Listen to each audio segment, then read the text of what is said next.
Hi, I'm Eric at Frog Valley Tropical Fruit Farm, and this is Florida Natural Farming.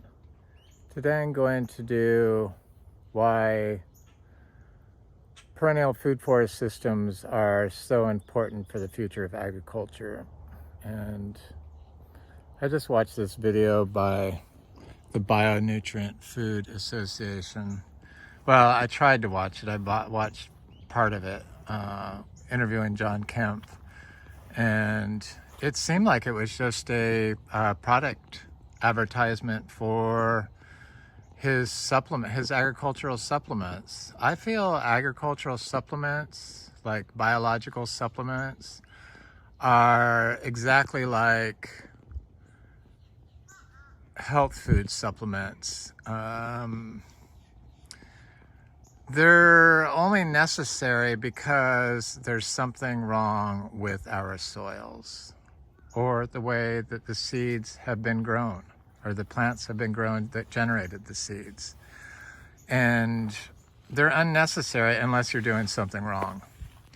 In most cases, sure, sometimes it's necessary to get a supplement, but all these supplements, whether it's from agriculture or the functional health world, or this Quimac's getting very close to fruiting, or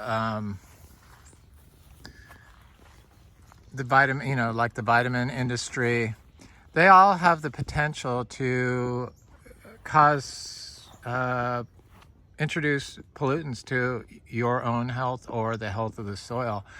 And they definitely have the ability to put the natural balance, biological homeostasis that nature provides naturally for free out of balance and create problems that are generated by the supplements that you're applying. It might not happen overnight, but over time it will. And the whole problem with our agricultural systems that I'm able to see, it's not that the food's becoming less nutrient dense.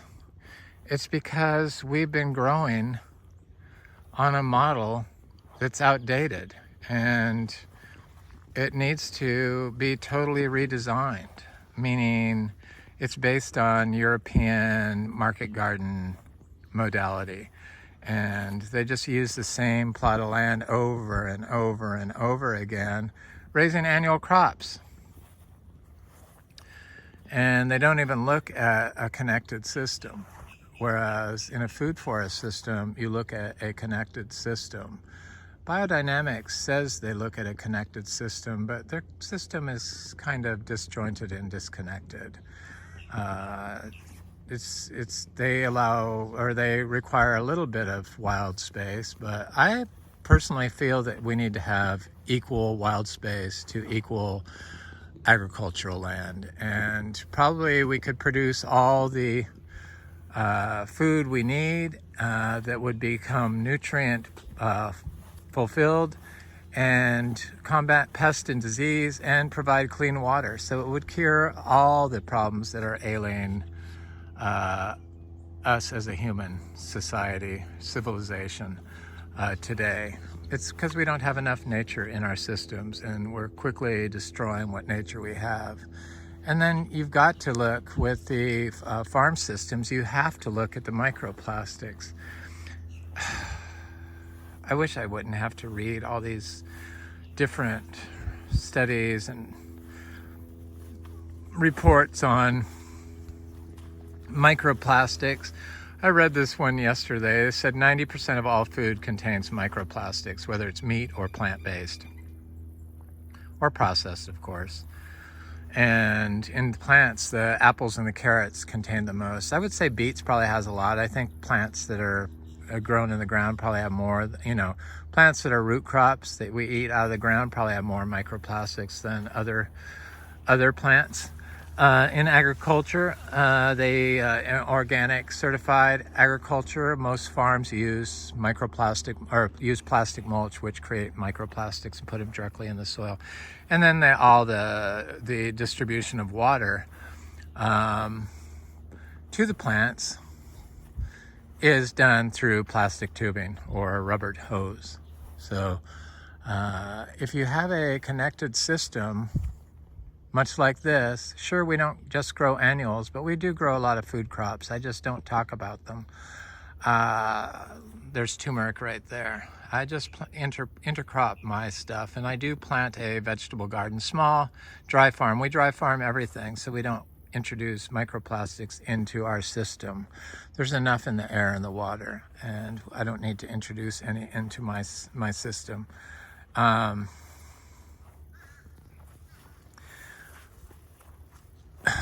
a connected system, you get all the biology. John Kemp did say that you can't really get the biology from compost, or you can't get the biology from compost,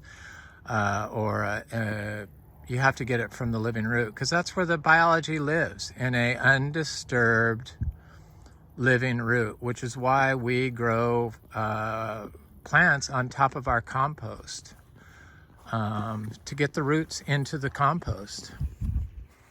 This is a compost pile. Plants are growing in it. Eventually it will be covered in plants, and that's when I think it's the best. And all the plants in our system covering the orchard floor that's undisturbed, because we don't disturb it, we don't like mow it, and we don't walk on it. It's got a healthy balance of biology in it that is plant beneficial, and is the reason why we're able to dry farm here on sand.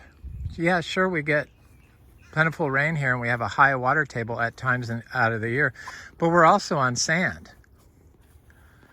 And sand, you know, it supposedly doesn't hold water that well. But when you have the plant in the ground, in the root in the soil, that holds water 8 times its weight in water. And you don't have to water perennial food crops here, and therefore we're able to grow all these different plants. This is katuk. I need to walk around. Grow all these different plants without watering them, where most places say you need to water. 50 years ago, 60 years ago, probably, or more, a lot of places didn't water their plants like they do now. But with the advent, the proliferation of chemicals, agriculture, and especially in Florida, which they used because they told everyone the sand doesn't hold nutrients or doesn't contain nutrients for the plants, they convinced everyone that they needed to apply chemical fertilizers. But I was told I could not grow organic here in Florida. It couldn't be done. But yet here we are. Not only do we grow organically, but we produce a lot of fruit, and we produce a lot of food that I just don't have any desire to capitalize on. So this is not a for-profit driven system, though eventually we're going to sell this. Somebody's going to buy this. We are going to sell it. I do want to sell it. So technically is a for-profit driven system, but I'm just not into being a food crop seller. So there's sugar cane, and there's cassava, and there's different plants, and then fruit trees. This cashew is looking really good.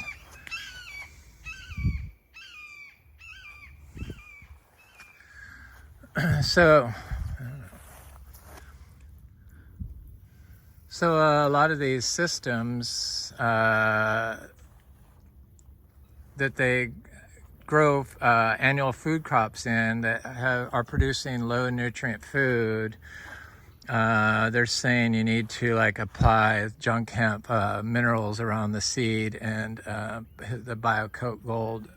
But really all you need to do is get quality seed and mix holistically grown cow manure in the soil a little bit, not even that much. And you can grow everything you want dry farmed here in Florida on sand. And a lot of people will kill their grass with plastic mulch, But that's just putting microplastics in the soil, which is going to wind up in your annual food crop and eventually wind up in your arteries. 50% of all plaques that were studied contain microplastics on people that had atherosclerosis, so coronary artery disease. That's pretty scary. And they're showing that microplastics are in the brain now, and I firmly believe that plastic is probably going to be what ends up taking us out. Something like from 2016 to a study that's done recently, there was like a, I don't know, 70% increase in the amount of plastics they found in human tissue. It's in our joints, it's in everything. It's what causes inflammation. So in a connected system like this, where you let a perennial forest system have a space in your farm system, 50% of your property should be wild. Then you have mycorrhizal fungi and different bacteria and fungi that are in the soil system that stay there, that show up naturally when it's managed correctly, meaning you stay off of it and have biodiversity and don't over pollute it with inputs, minerals, micronutrient, rock dust. Anything mined is unsustainable and probably introduces heavy metals to the system, which affects the mitochondria of the plant, which prevents it from functioning naturally and able to survive and uptake nutrients correctly. So in a natural system like this, there's you have all these different fungi that they've been shown. I found a study that said that mycorrhizal fungi can prevent the plant from uptaking microplastics from the soil. So there's a lot that is finally being discovered about the health benefits of having fungal networks. And perennial fungal networks are going to house a lot more variety that is unstudied than a market garden that you inoculate with 6 species of fungi, which have the ability to put the system out of balance.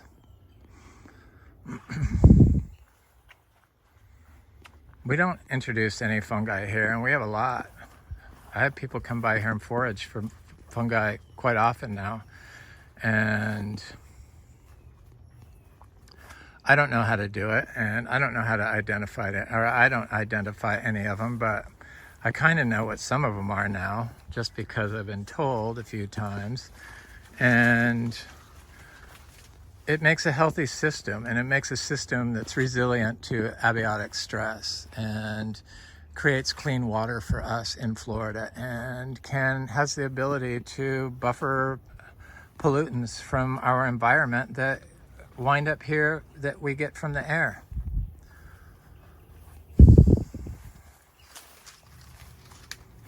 I don't know, I just think we need to redesign our agricultural systems, and everyone agrees that we need more wild space, and what better place to put it than in our agricultural systems? Surely they could do rows of tree crops growing naturally in between rows of corn, or multiple rows of corn, that are connected to a waterway that is wild and undisturbed. So the banks of a river, and that go up, that create fungal pathways and highways, fungal highways, that can deliver nutrients and water and connect with each other. They've shown that fungi can connect with each other if they put a layer of spores at the bottom of a bucket, and then they put a pile of dirt in, and then they put spores at the top. They've shown that they connect. So why couldn't these wild spaces between rows of corn connect with each other? And that's the only way that we're going to get a nutrient-dense food again, is by looking beyond supplements. Supplements are just going to end up causing a problem that's never going to fix the system.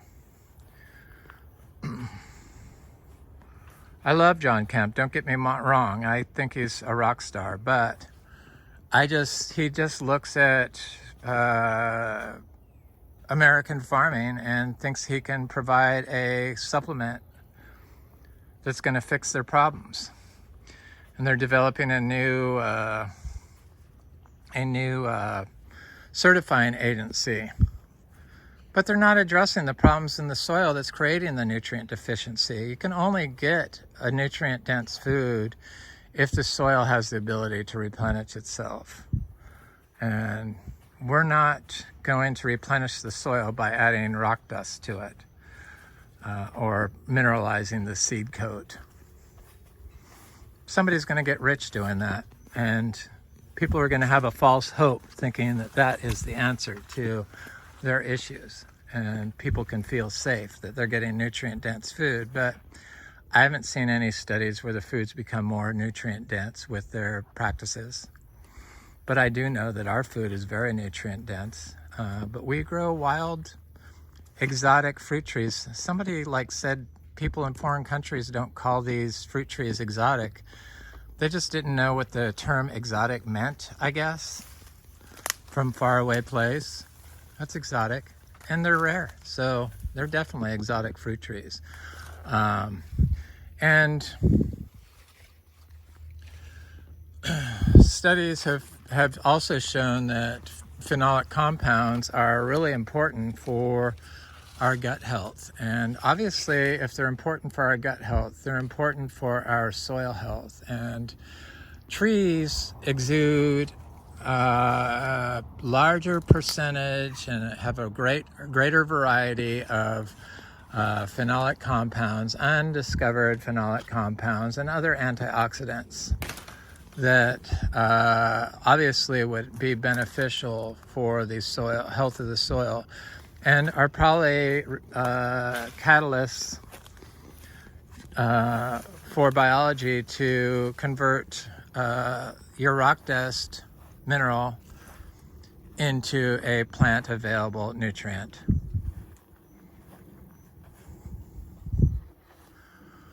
I have all kinds of food, and this is all food. This is all cassava, and just like a crop.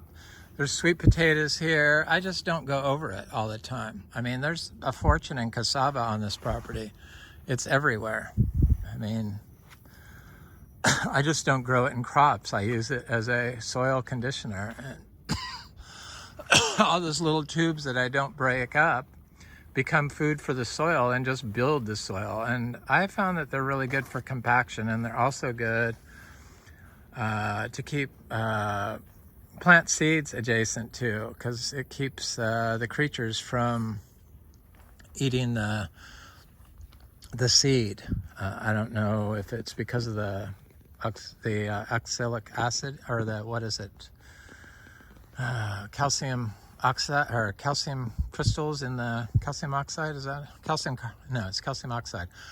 Oxalate crystals in the cassava, or what it is, but it does help when I plant a little tree adjacent to the cassava, probably because it fixes compaction issues, because this was a lawn for 50 years. And certainly in these annual agricultural systems, the compaction's got to be severe. It has to be. It might not be a foot under the soil where you till, but it's probably 3 feet under the soil. It's super compacted. And that's going to affect your minerals from moving up out of the deep ground and becoming available to your plant, because there's no fungi that can dig through the compaction. And of course, there's no ants that are excavators of the soil to help the fungi. But if we had wild systems where all this stuff could live, chances are they could help bust up that compaction layer in our highly disturbed agrosoils. And guaranteed you wouldn't have to apply rock dust or minerals to seeds that have trouble germinating and photosynthesizing. Everything is connected. It creates a more connected system. That's what it comes down to. There's that hog plum. Cut him. I love those hog plums. I did a bunch of cuttings of those. I need to do a bunch more. I just can't help myself. Whoever buys this place is going to get a gold mine of tropical fruit that you could walk through here and eat tropical fruit pretty much year round. Ideally, I would not like to see this place become a nursery, but it could be a fantastical nursery. And we are going to sell this. And hopefully it's going to go to somebody that cares about Florida like I do and sees the beauty in a connected natural system and won't come in here and feel the need to remove all the plants from around their trees and put wood chips down.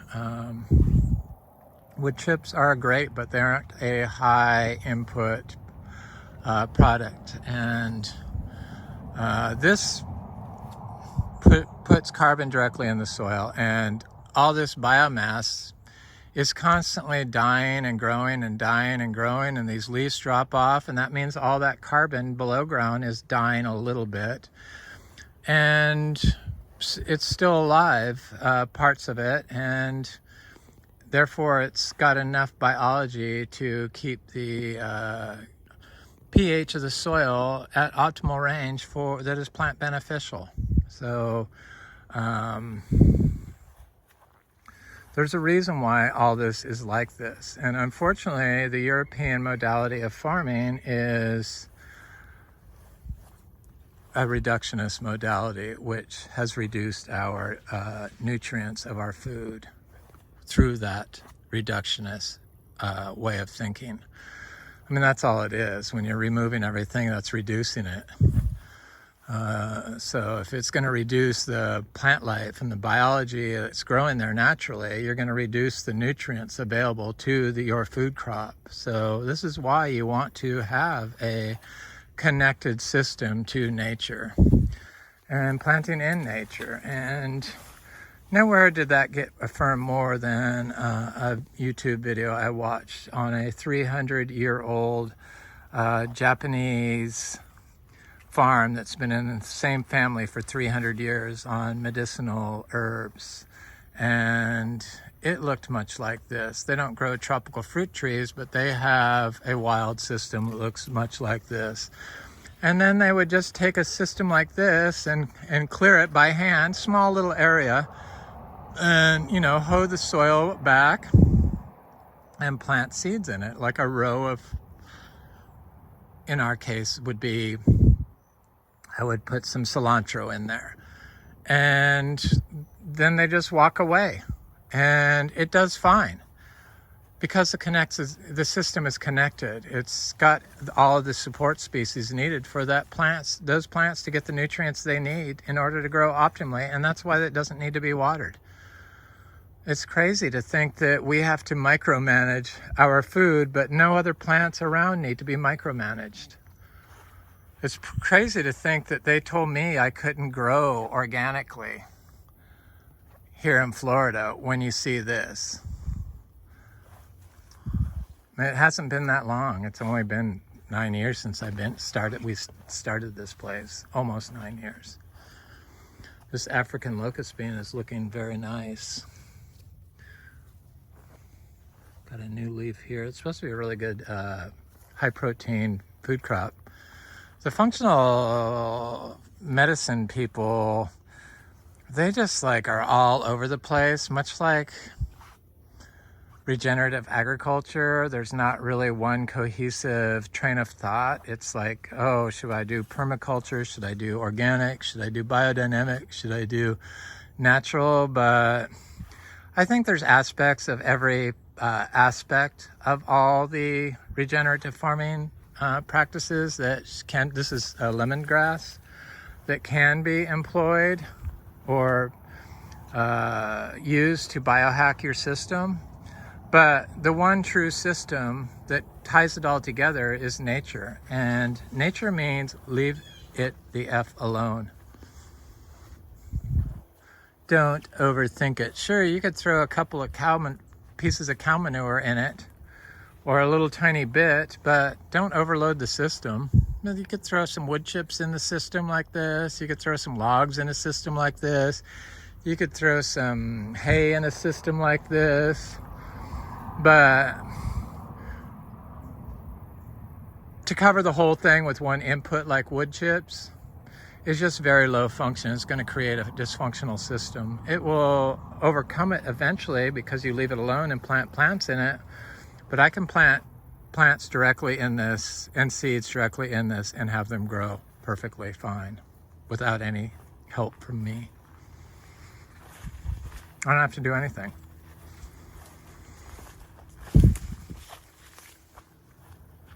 I keep looking at this cherry of the Rio Grande to see if there's more fruit on it, because it really had a super long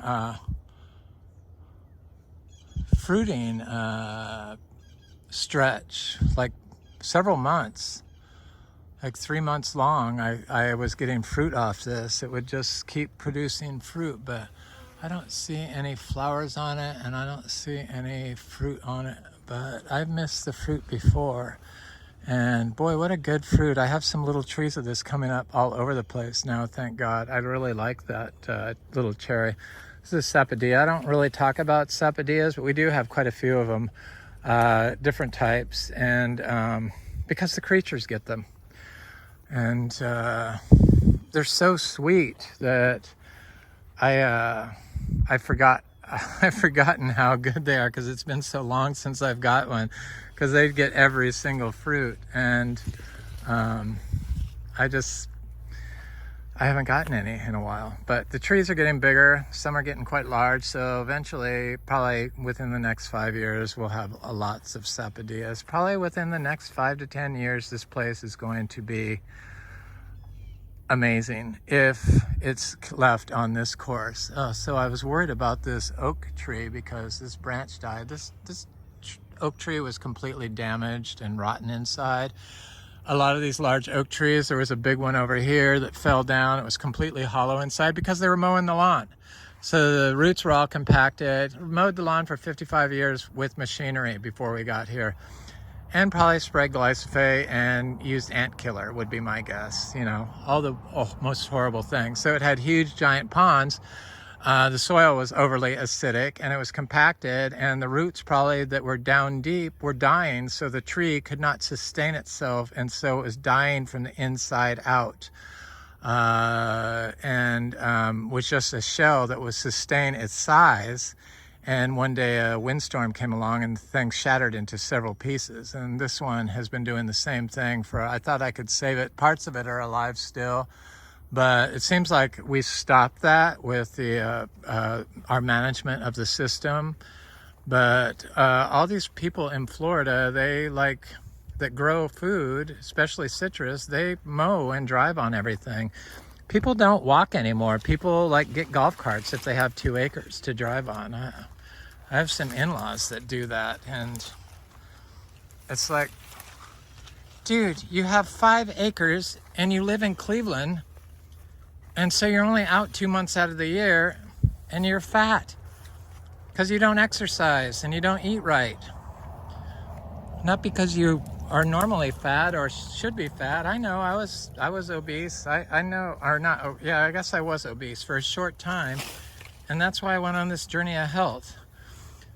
For some reason, when I got 55 or 50, I think is what it is, I just started being unhealthy. It all came to roost, all my bad habits, my bad eating habits, and it's what drove me to this place of nurture and health at Frog Valley Tropical Fruit Farm, and why I've been on this crusade to understand how to grow food that is healthy and can regenerate ecosystems. Your organic supplement for a seed is not going to regenerate your ecosystem like nature would. And nature is all you need to do to fix your issues in your farm system. And you'd probably save so much money by not having to buy people's products that you could afford to let 50% of your land go back to nature. We're going to have to do it. It's the only way that we're going to be able to survive in the future. I just, with all the plastic that's ramping up because the oil industries are starting to ramp up more plastic production, it's just, we've got to counter it with natural systems. It's the only thing that's going to work. It's the only thing that's going to protect us. But getting people on board is pretty hard. Thankfully, young people understand the importance of nature. It seems like it's the old people that control the property that don't understand it. I've heard so many friends of mine saying, oh, my parents have this or this or this. It's usually waterfront property or some fantastic piece of property. And it's like in Florida, and they just can't get rid of their lawn. But yet those people never go outside.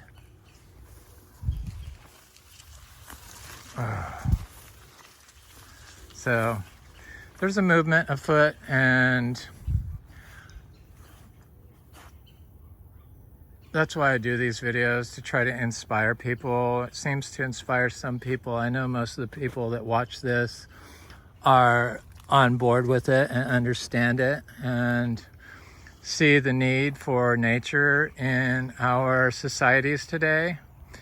And even if you're in a yard, having 50% of your yard be dedicated to wild space would probably solve a lot of problems if most people got on board with it. The worst people are the HOAs in Florida. They spray so much. They come in your house and spray in the condo communities. My friend Tim, who was just here, phenomenal grower, Port St. Lucie, he has been coming here for several years. I think longer than anybody but my friend Frank. But he shows up all the time and brings me little trees and stuff, which I trade for fruit. And he lives in an HOA. He wants to buy this place. He would be a great person to bring this to the next level. But it's hard to come up with that kind of money. But he was saying that his HOA goes in your yards and sprays pesticides, herbicides, and fungicides quite often. Oh, I'm looking at this Garcinia madruno tree. This tree just keeps on giving. I really love this tree. Thank you. And it's quite large now. This big guanacaste tree wasn't even here. I planted this in full sun. All these Garcinias grow full sun. They grow full shade too. And they fruit in full shade or full sun. There's a ton of fruit on this thing, and little flowers and little flowers and little fruit and little fruit and little fruit and big fruit and more flowers, lots of flowers. I see all kinds of fruit on this tree. It's just, the Garcinias are amazing. That's why we started this farm. We grow about 35 to 40 different Garcinia trees. Achachiro being the main one, we fruit 8 different species. Well, one technically is a hybrid of our own design, a lemon drop hybrid that is sweet, called Eric's Sweet Lemon Drop. Here's a Cepadia. It's got flowers all over it. Had fruit on it, but I see it's all gone. But it's got a lot of flowers on it. Maybe this year I see broken branches where the creature got up there. But the Garcinias is really where we're at. And I started talking about the polyphenols in the plants. So we make fruit leaf tea out of all these different fruit trees and weeds and pigeon pea and bidens and lemongrass, ginger, and sweet potatoes, and when I went on vacation last year, I developed all these food allergies because I ate bad food, and I have been eating whole food, plant-based, organic diet for a long time now, more than 3 years. And I haven't eaten in a restaurant in Florida in 4 years, and so I had to eat at restaurants. So I hadn't eaten at any restaurants in like 3 years, and went on vacation, ate food that was probably contained glyphosate, and probably some of it was processed, probably had oil in it. But it obviously killed off my gut microbiome and created gut dysbiosis that was caused by a leaky gut, and started getting all these food allergies.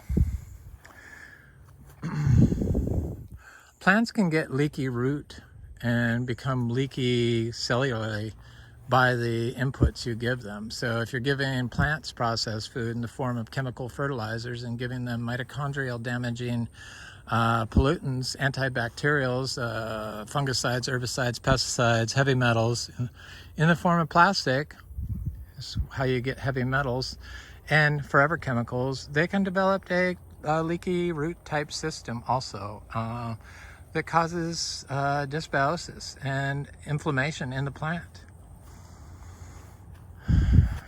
because you're not taking care of the soil. So we can probably get away with a little bit of damaging of our soils to grow food crops by tilling or planting just annuals in it all the time, if we had a wild space intersperse 50% of the land throughout the farm. So I'm not talking like one portion of it, but something that's connected, like that row of sugar apple trees to a row of sugar apple trees right here. And it doesn't have to be wild native plants. It could be a mix of fruit trees and native plants and native weeds, and doesn't need to be controlled by you. What is put there by nature is what needs to be there, whether it's invasive or not. That's how you're going to be able to tell whether or not your food is going to be nutrient dense. Like something like this, where everything's lush and green and everything grows and there's big diversity, guaranteed your plant is going to get the nutrients it needs. They share nutrients. If they're able to grow, they're getting all the nutrients they need. So they will share nutrients with your fruit trees in a wild system, if it's allowed to do so. If you've built up the biology with the living orchard floor, undisturbed orchard floor that you find in a wild space.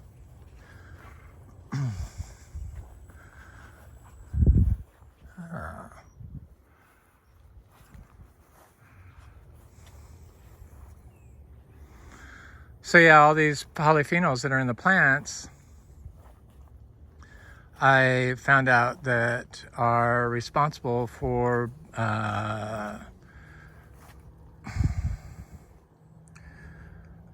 digestion. So if you're not getting the polyphenols that are in these food plants, if they're low in nutrients, they're probably low in the phytochemicals, guaranteed. So it's not just about the nutrients, it's about the phytochemicals. It's about the chemicals in the plant, for sure.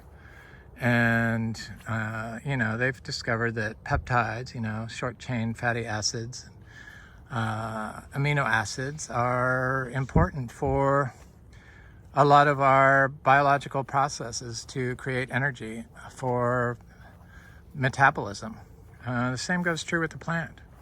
The plant would prefer to uptake amino acids from the soil, and they get those amino acids from manures. It's natural, but yet they won't let you apply manure to a perennial tree crop,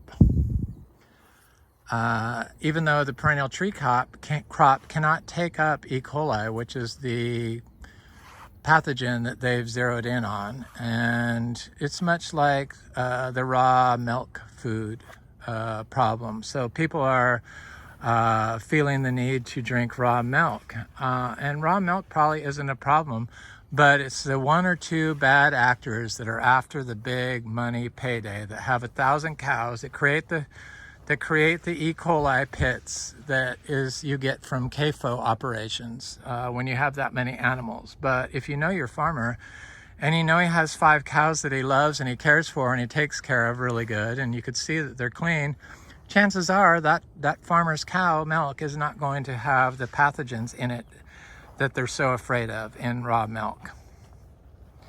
So they're putting all the bad actors in with people that are actually care about your health and care about the health of your animals. It seems like the people that care about the health of their animals and care about the health of their wildlife, and they care about the health of their own health, are the ones that produce the food that is going to be nutrient rich, or is going to provide the biology in the food that is going to combat histamine intolerance like polyphenols do. Anyway,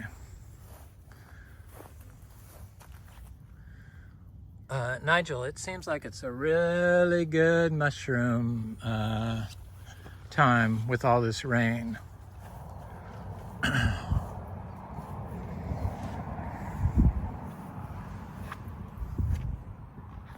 I love this farm. I can tell that this farm is the reason my journey to true health. So I'm 62 years old. I have a lot of energy. I feel great. I feel better than I've ever felt, I think. And I know I owe it to this farm. A lot of it is from the fruit tree leaf teas I drink. So I mix 50 fruit tree leaves and weeds together to make a leaf tea, which is how I discovered that the polyphenols in that leaf tea cured me of my food allergies that I got after I came back from vacation and started eating my whole food plant-based diet. I instantly became allergic to tomatoes and a bunch of other stuff.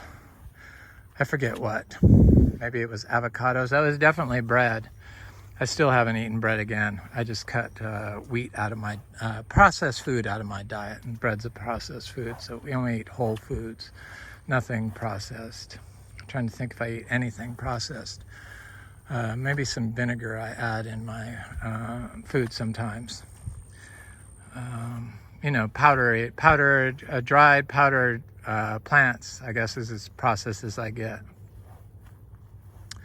But I discovered that when I drank this tea that instantly it worked and my hives went away, because I developed hives like right after I got back from vacation. I'm talking about this because I'm getting ready to go on vacation again for a week in California. And I'm worried that I'm going to eat foods that affect my gut health, which that's what happens to your soil. And I was watching this video on plastic, or not on plastic. It was a Top Chef winner who was in Florida, Miami, I think. I'm not going to say who or what restaurant it is, but they bought a farm and they grow a lot of their own produce. But their farm system is all in black plastic pots, nursery pots. So they grow lettuce in black plastic nursery pots. Oh my God, that's what I'm saying. You need to know your farmer. If you see plastic on the farm you're buying produce from, it's probably not the best thing, but you got to assume that all the produce at the grocery store is also being grown, organic produce is also being grown under plastic mulch. But you would think that somebody that's going on TV and showing their farm, they wouldn't show row after row of black plastic polyethylene nursery pots full of produce that they're growing and guaranteeing they're using water delivered with a rubber hose delivering the water, or a polyvinyl chloride hose, PVC, or tube to spray the water into their system. That's, it's like you're overloading that produce with plastic, and 90% of all produce has plastic in it now. Scary. It's a lot too. There's a lot of plastic in it. It's just really frightening, and it's all connected. We've separated all these things out, but all this stuff is connected, and it all leads back to poor plant and human health.